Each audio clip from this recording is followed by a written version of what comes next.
author and nutritionist Robert Ferguson. Please welcome Robert Ferguson. All right, y'all, let's hear it for America's Fat Loss Coach, Robert Ferguson!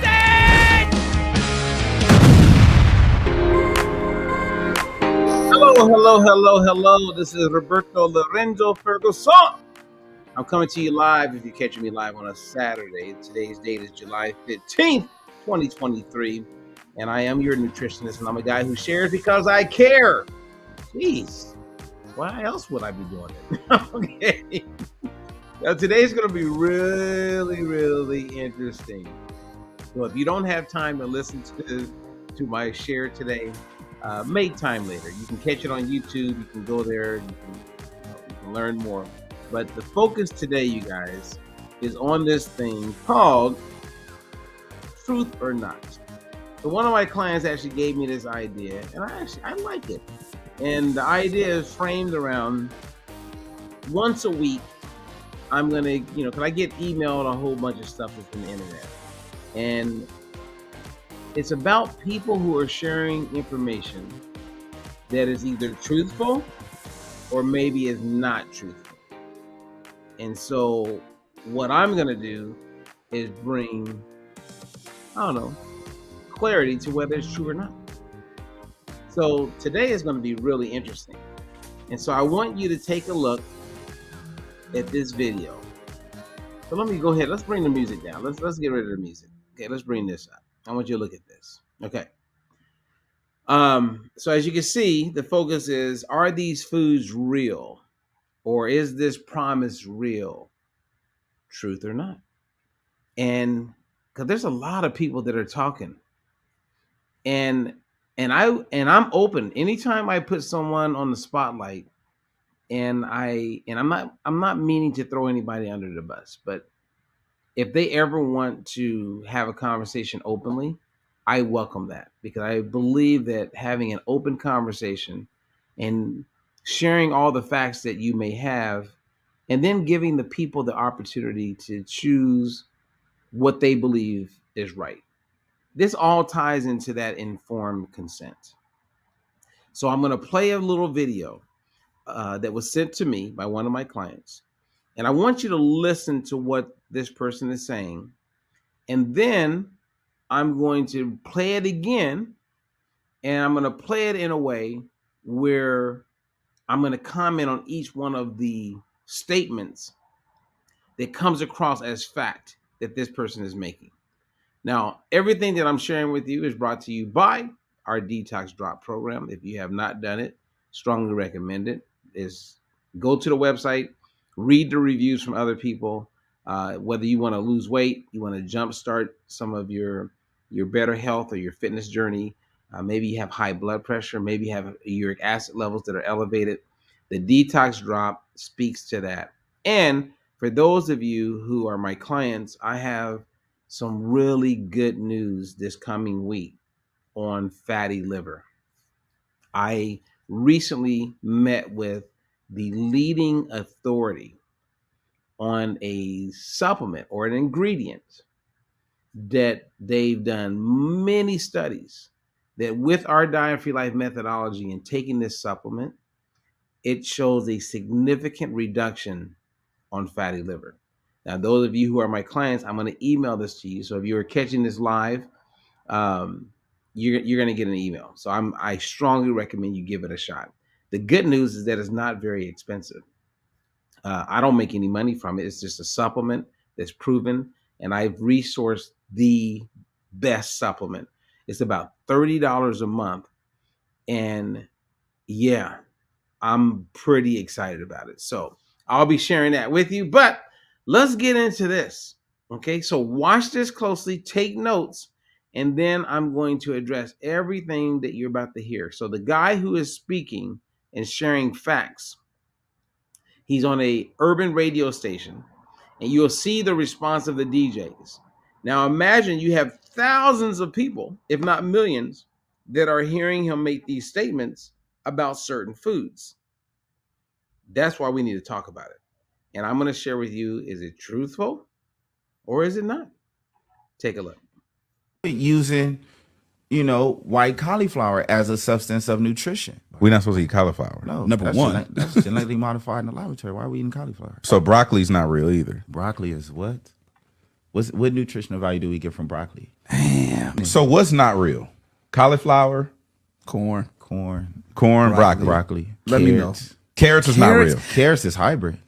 Rice, white rice, creates mucus, clogs up the arteries. So we should eat brown rice or quinoa. No, you should. You don't want brown rice. You want black rice. Put the corn down.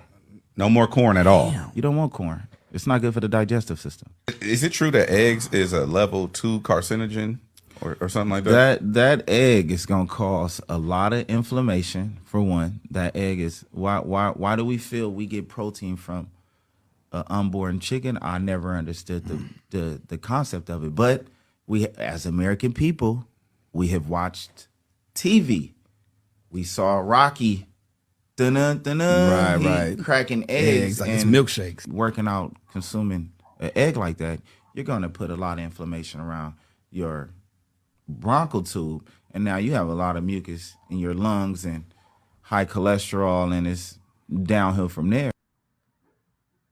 Okay. Okay.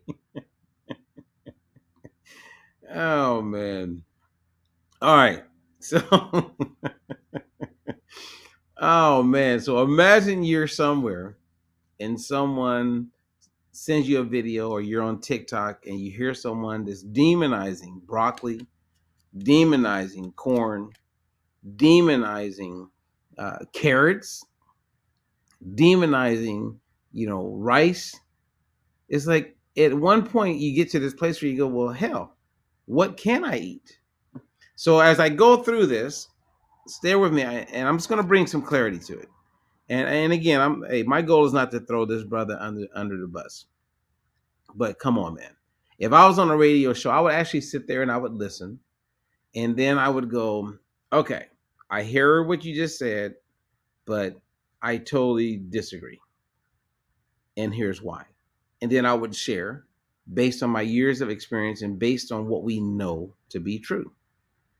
So, so let me bring it up. Okay. So I'm just going to let it play. And so who's here with me? Anybody catching this live? Hey, give me a comment. Okay. I want to get your opinion on this, right? So this guy is saying, don't eat broccoli, don't eat carrots, don't eat brown rice. Okay. So let's take a look. You okay with using, white cauliflower as a substance of nutrition? We're not supposed to eat cauliflower. No, Number one. That's genetically modified in the laboratory. Why are we eating cauliflower? Okay. So let's stop right there. How many of you who are catching this live or even the replay, do you agree that we should not be eating cauliflower? He said that cauliflower is genetically modified. Do you believe that to be true? And then he made a comment, if you didn't hear it, he said that it was made in a lab. So is that true? Well, cauliflower is a hybrid, you guys. And that's not a bad thing. A lot of foods that we consume today, because of cross-pollination, the way they're grown, seeds interacting, came about they just came about by chance. And so we have these fruits, these vegetables that were not created from scratch as a sole food. They shared a lot of commonalities, and many of them are part of the same family. So if you ever meet someone who studied horticulture, it's fascinating to have a conversation with those people because they can give you information. We're talking not 100 years ago, we're talking thousands, if not millions of years ago, how some of these foods actually came about. Okay, so he's wrong when he says don't eat cauliflower. Now, there's cauliflower pizza crust you can buy now. I'm more concerned with that type of cauliflower than the cauliflower that actually grows.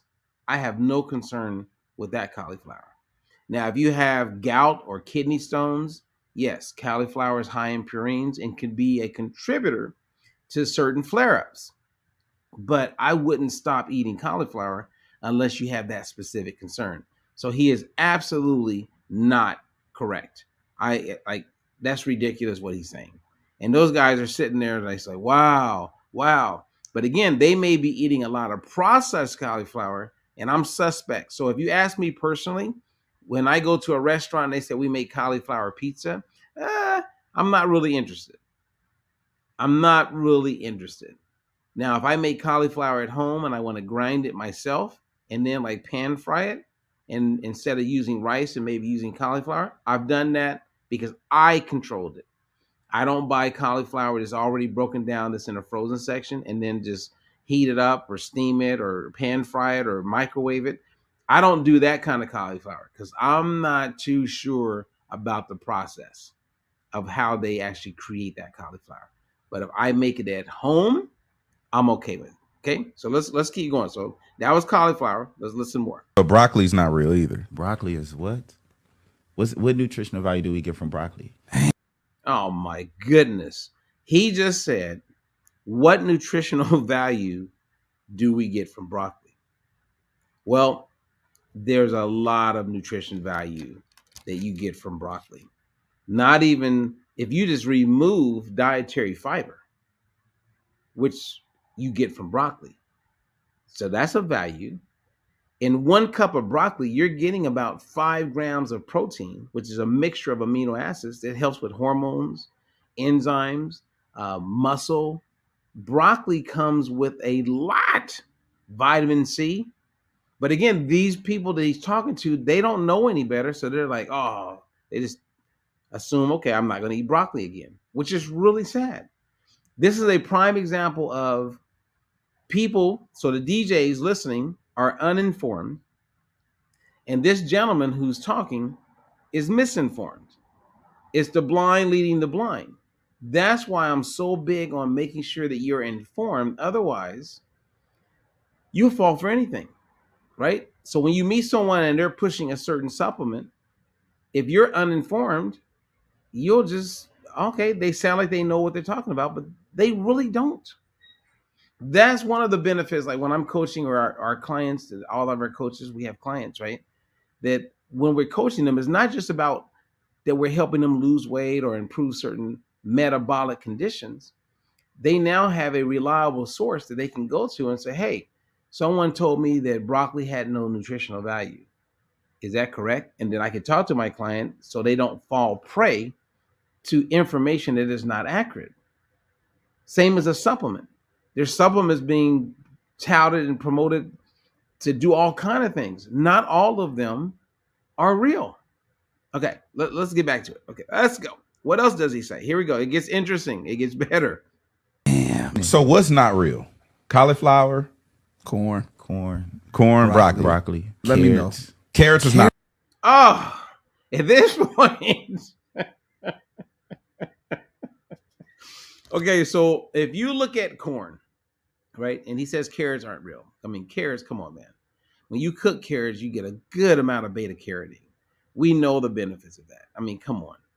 And then he says corn. Now, corn is an interesting thing, right? Because you got to go back, 9,000 plus years, okay? Before there was corn in southern Mexico, there was this thing, I think it was called teosinte, and that eventually became corn, aka maize, right? And corn originally, because it did go through a whole bunch of transformations over the years so that it became edible, was grass. And there's a debate on the ancestry about corn. But corn, I mean, it does a lot of positives. Now, there's genetically modified corn, and there's corn that's highly processed that I wouldn't say is extremely healthy for you.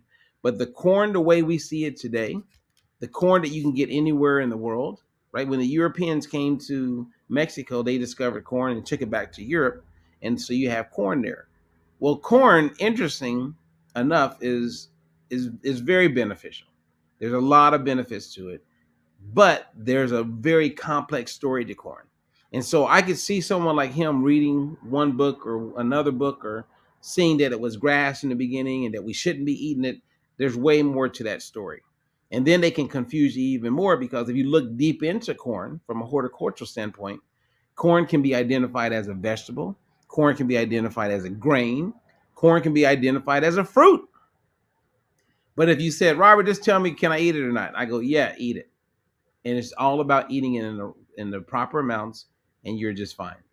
And like many other foods that are hybrids, that have gone through multiple processes to where we can grow it in a way that it becomes consumable, it wouldn't grow naturally. It does need the help of man.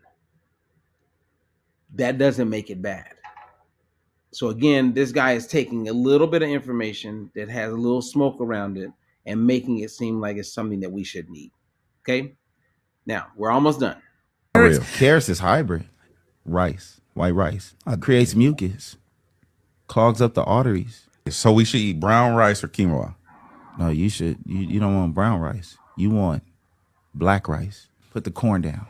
No more corn at all. You don't want corn. It's not good for the digestive system. Is it true that eggs is a level 2 carcinogen or something like that? That egg is gonna cause a lot of inflammation. For one, that egg is why do we feel we get protein from an unborn chicken? I never understood the concept of it. But we, as American people, we have watched TV. We saw Rocky. Right. Cracking eggs like and it's milkshakes. Working out, consuming an egg like that, you're gonna put a lot of inflammation around your bronchial tube, and now you have a lot of mucus in your lungs and high cholesterol, and it's downhill from there. Okay. All right. So who I mean, okay, let's go back to this. Truth or not? Is he telling the truth, you guys? Okay, the last statement, right? He talked about rice. People have been eating white rice in countries where they live longer than anyone else for years, thousands of years. Okay. And eggs, if you notice at the very end when he made a comment about the eggs, saying that eggs, why do we need that? Why would we eat a chicken? An egg has almost the perfect balance of protein and fat. And eggs have been around forever. And eggs are very healthy for so many reasons. And it is not going to cause the problems that he says it's going to cause. And then he makes a comment about cholesterol, which if you follow any of my work, you would know that I've been telling people there is nothing wrong with eating eggs. And eating eggs that have a good amount of cholesterol does not cause your cholesterol to go up. So he's mistaken on that, like a lot of people are. So, truth or not, he's not truthful. That's a lot of misinformation. That's the reality. So, again, I wanted to share this video, and I'm going to do this probably once a week. And sometimes it's going to be truthful, and then sometimes it's not. But if you don't have clarity, which means you have truth, then you're just guessing when it comes to like eating in a way that's going to nurture your personal health and put you in a position where you get the outcomes that you're going after. So whether it's weight loss, whether it's reducing fatty liver, whatever it may be, but if you don't have the right information, it really doesn't matter, because you're just out there just kind of you're just guessing. And that's why this is my job. Like, there's people who are amazing when it comes to, doing taxes. And there's a lot of things that, you got a whole bunch of us in a room, we would all argue and debate and guess on how to file taxes and what's right and what's not, until you bring in an expert, someone who really knows their craft and can bring clarity to how to make the most of filing taxes. And then you go from there. Yeah. So there you have it. No questions for me. It is a Saturday, and it's interesting. Fridays and Saturdays is probably the worst time to do a live, because people are getting up late, or they got things they got going on. Life is moving fast. But I wanted to make this information available so that you would have access to it in clarity. And what would, like, if you said, Robert, so what is a take home for this? Because Most of you who will catch this live or the replay, you're thinking, yeah, I mean, common sense to me is I wouldn't believe this person. Well, some people will. But again, if you don't look at it and think it through, who knows? You could fall for it because someone, after hearing him share, some person in a home or maybe driving in their car, they are not going to eat corn. They're probably going to avoid broccoli. They're going to give up carrots, and they're probably going to think eggs are bad. But for those who caught this, then it's my recommendation versus his. And I would just tell you to trust your gut. Trust your gut and just use your common sense. And when I say common sense, if it feels right to you, go for it. And if you want to go down a deep rabbit hole, then go down a deep rabbit hole. And all that means is you say, okay, let me look at broccoli. So you can look up broccoli, look at the nutritional profile. You'll see, okay, is dietary fiber good or bad? Then you could go down that rabbit hole. It has protein in it. Is protein from vegetables? Is that, good or bad? Is that helpful? And you'll go down that rabbit hole. And then you start looking at vitamin C and all the other vitamins that come with broccoli. And you may come to the conclusion and go, I don't really see a negative with broccoli. And it does share and come from a species that has a whole bunch of other foods that are part of the broccoli family. Does that make all of them bad? No. If it's close to nature, meaning if you can eat it in a way where it hasn't been extremely processed, right? Because there could be broccoli potato chips. Would that be the same as eating broccoli that I can just pull off a plant? I'm going to stick with broccoli. And because I've been doing this for a good amount of time and working with many people that I've stayed in touch with for years, I have not seen broccoli or carrots or eggs cause any problems to anybody. So there you go. I'm Robert Ferguson. Thank you for being here. And if you have not gone to our YouTube channel, please go to our YouTube channel. Make sure you like, subscribe, hit the bell so that you get notified anytime we upload any new information. Until the next one, peace and enjoy your weekend if you're catching this live or on the weekend that you're catching a replay. Other than that, I'll be in touch soon.